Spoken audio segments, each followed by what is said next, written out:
Okay, the next experiment will be number 11, and that is where we want to develop a relationship between the angular velocity and voltage.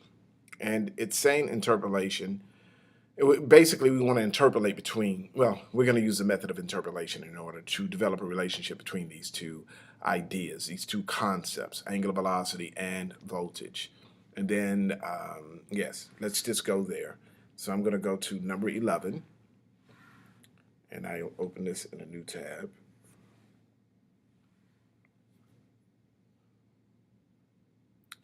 And you'll see what I'm asking you to do.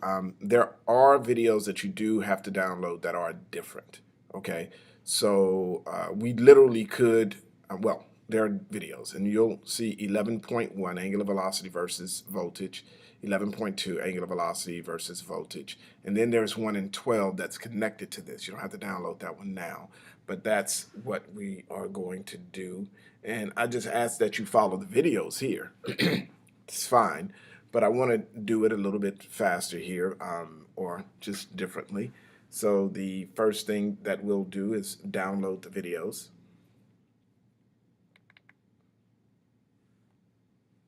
And you'll notice that I'm already in Dropbox, so I have two videos here.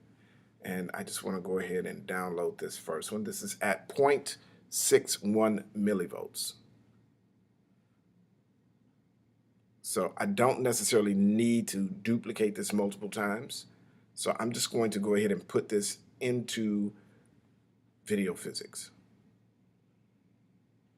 Just going to go ahead. Once it opens, I'm going to come back out of it. I'm going to go ahead and name it just for documenting purposes. I'm not big on documentation. Thus, I have suffered for it. So I am big on, on documentation. I wish I wasn't big on it, but we have, I'm just going to put in 0.61 millivolts here, and that should be sufficient. And then let's go back and let's get our 1.81 millivolts.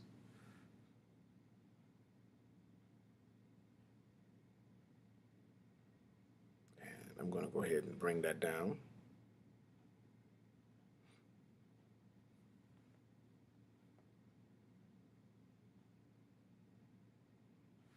And I want to go back and let's go ahead and call this what it is, 1.81 millivolts.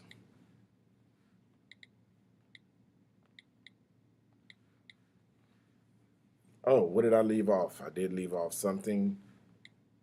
Brass. Eric. And the same thing here.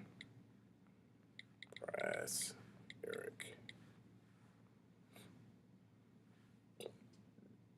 So I'm just going to go into the 0.61. Of course, we want to set our origin and our scale as usual. The origin is going to be at the pivot point, and the scale is going to be here. I'm just going to go between 20 and 30. And we want to go between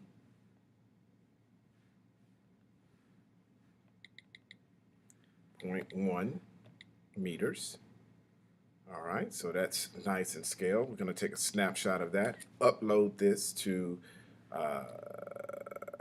Dropbox. I didn't mean to go back to my experiments. Let me open this back up. And let's go ahead and set our points. So does it matter where we set our points, whether it's at the first piece of tape, the second piece of tape, or the third piece of tape? Well, we're looking at angular velocity, so no, it doesn't. We already discovered this in the last experiment.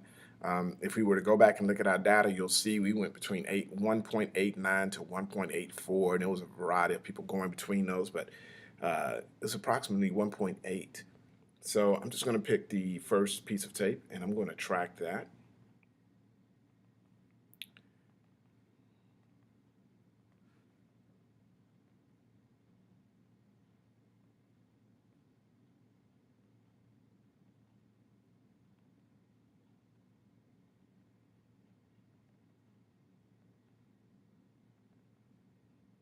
I'm going to do this once.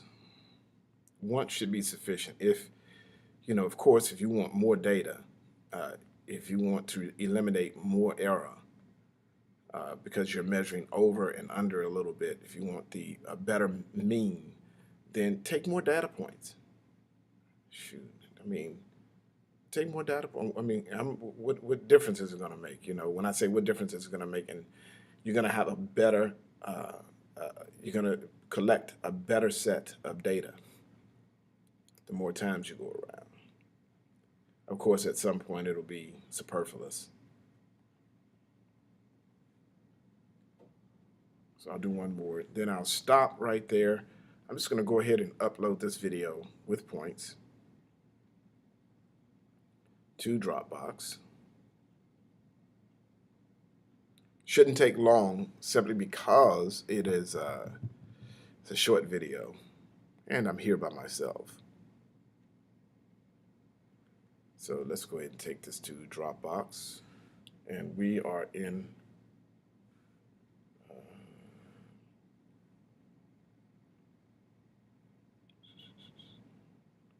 number 11, and so I'm just going to choose there and save. Okay. It didn't like that point in there, so it changed it to a dash, which is fine with me.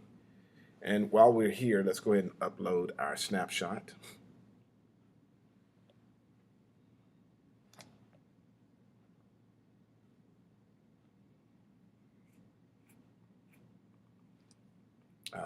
Yeah, and let's go back.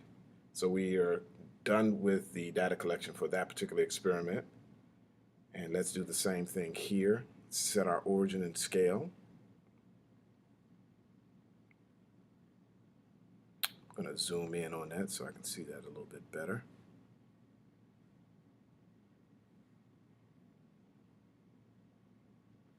Alrighty, there we go. And of course, we need to change the value for our scale. It's going to be 0.1 centimeters. Let's go ahead and snapshot that, and let's go to points. And in this particular case, you're going to see that the rod is actually spinning quite a bit faster. My camera is not taking pictures any faster, so there's going to be a greater blur. So I'm just going to go around. I'll probably go around 2 or 3 times. Let's just make it 3 times so we can get a significant amount of data points. Especially because this thing is blurry. Shoot, I'm bound to overshoot and undershoot some.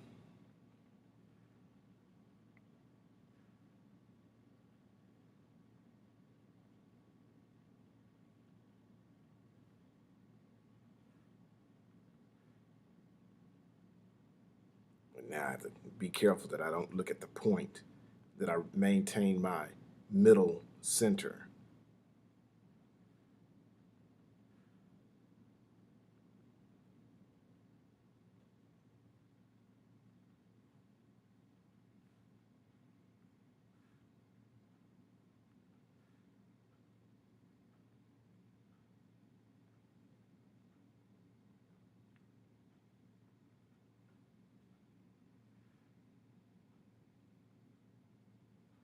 All right, that should do right there. Let's go ahead and upload this.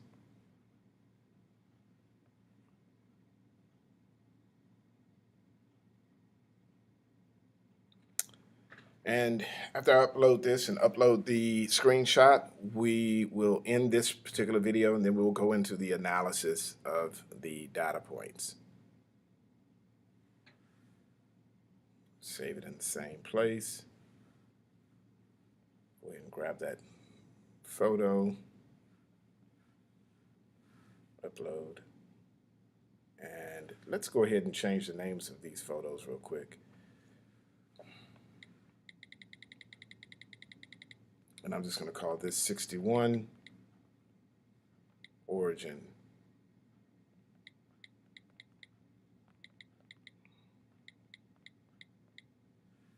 Rename that.